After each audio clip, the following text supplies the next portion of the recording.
नमस्कार बंधुरा केमन आछो सबाई आमिओ भालो आछि। सबाइके आगे थेकेई जानिये दिलाम शुभ दीपावली। और दीपावली अवश्य आज के नय, माने आज के तो चतुर्दशी, आगामीकाल काली पूजा। और चतुर्दशीते तोमरा अनेकेई जानो जे 14 शाक खावा हय। तो आमी देखो शाक निয়েই बसेছি। एखाने 14 रकमेर शाक आछे। तो चलो आज के बरং एक काज करी की रान्ना करी सेटाई तोमादेर संगे एकटु शेयर करी। 14 शाकटा आमी प्रथमे एकटुखानी सेদ্ধ करे निलाम अल्प सामान्य एकटु जल दिए। और एकटु बादाम भेजे रेखे दिलाम। बादामटा भाजा बादामटा एकटु गुड़िए देबो। और कड़ाईते दिलाम एकटु शुकनो लंका और एकटु रसुन थेतो करे दिलाम। एर मধ্যে এবার এই দেখো শাকটা সেদ্ধ করে এতটুকু হয়েছে। শাকটা যখন কাটা হয় মনে হয় কত শাক, আর সেদ্ধ করার পর অল্প হয়ে যায় একটুখানি। তো যেটুকু হয়েছে আমাদের হয়ে যাবে।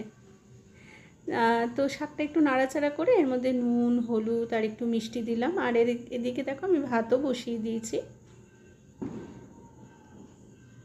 শাকে সবসময় নুনটা একটু কম লাগে, মিষ্টিটা একটু বেশি লাগে। দুটো কাঁচা লঙ্কা দিয়ে দিলাম। কেন বলো তো, শাক নাড়তে নাড়তে তো অল্প হয়ে যায়। তো যেই কারণে নুনটা শাকের পরিমাণ থেকে বেশি দিলে পরে যখন শাকটা অল্প হয়ে যায় তখন নুনটা বেশি হয়ে যায়। তো সেই কারণে নুনটা একটু অল্প অল্পই দিই। আমি তো একটু অল্পই দিই। এ দেখো শাকটা হয়ে গেছে, উপরে বাদাম ভাজা ছড়িয়ে দিয়েছি। 14 শাক, চতুর্দশী, আজকে তো চতুর্দশী।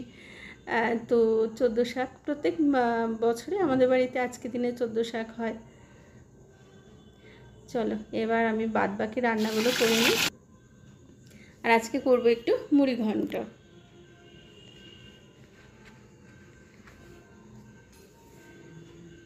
মুড়ো দুটো ভেজে নিলাম।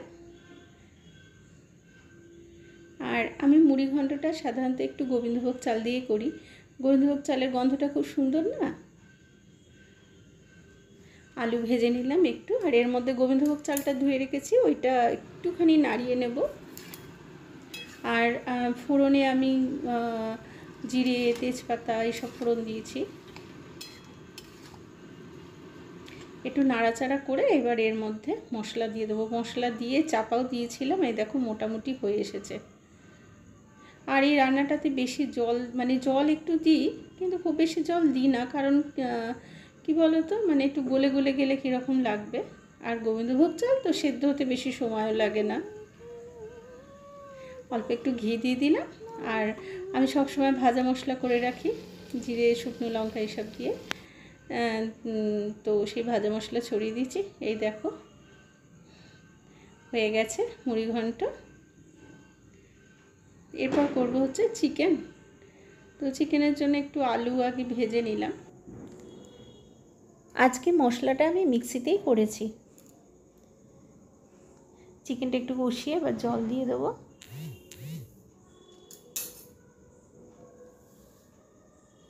এই দেখো চিকেন হয়েও এসেছে। চলো এবার খাওয়া দাওয়ার ব্যবস্থা করি। বিকেল 5টার মতো বাজে। অন্ধকার হবে হবে করছে, এখনো হয়নি। তা আমি একটু ছাদে এসেছিলাম, একটু গাছগুলোতে জলও দেব। আমাদের এখানে এত ছাদ ভর্তি নিম পাতা পড়ে থাকে না।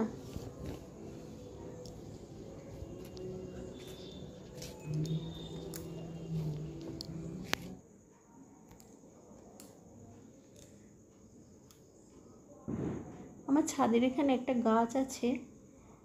সেই গাছটা গত বছর, গাছ মানে গাঁদা ফুল গাছ, গত বছর শীতকালে মানে গাছটা পুঁতেছিলাম।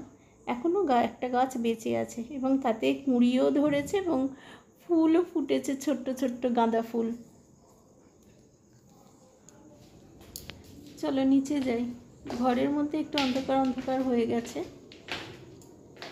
সন্ধ্যাটা দিয়েই দিই এবার। আর আজকে তো চতুর্দশী, মানে একটু মানে 14টা প্রদীপ জ্বালাতে হয়। তো আগে প্রদীপ 1 বছর জ্বালিয়েছিলাম বোধহয়, কিন্তু আমাদের বেশিরভাগ মোমবাতিটাই জ্বালানো হয়। আজকে তো 14টার বেশি জ্বালাতে নেই, ওই 14টাই জ্বালাই। আর আগামীকাল একটু সারা বাড়ি সাজাই। অনেকগুলোই ক্যান্ডেল আছে, কিন্তু আজকে তো 14টাই সাজাবো। 14টা নিয়ে নিই। একটু ঠাকুর ঘরে, রান্নাঘরে একটু তুলসী তলায়, আমার ছাদে যে তুলসী গাছ আছে তুলসী তলায়, এখানেও একটু সাজিয়ে দিলাম।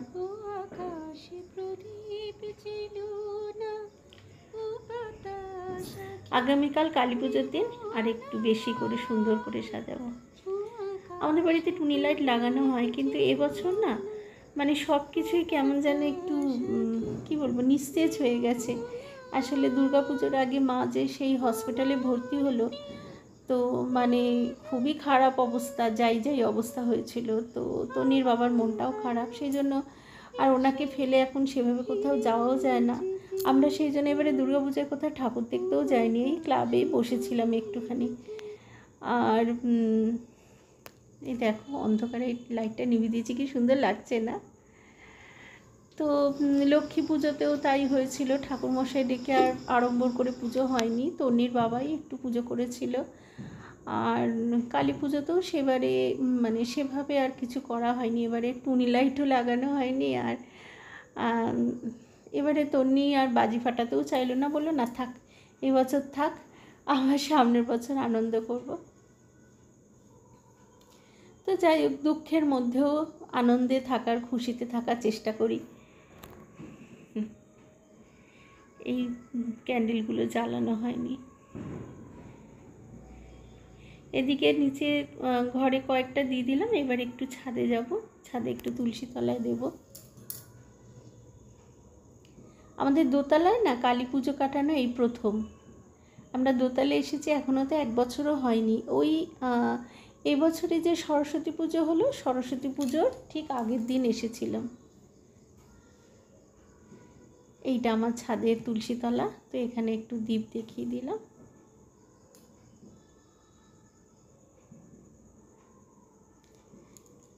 চলো বন্ধুরা, আজকের মতো ভিডিওটা এখানেই শেষ করি। তোমরা সবাই খুব ভালো থেকো, সুখে থেকো, শান্তিতে থেকো, সুস্থ থেকো, আর দীপাবলি খুব ভালো করে আনন্দে কাটাও।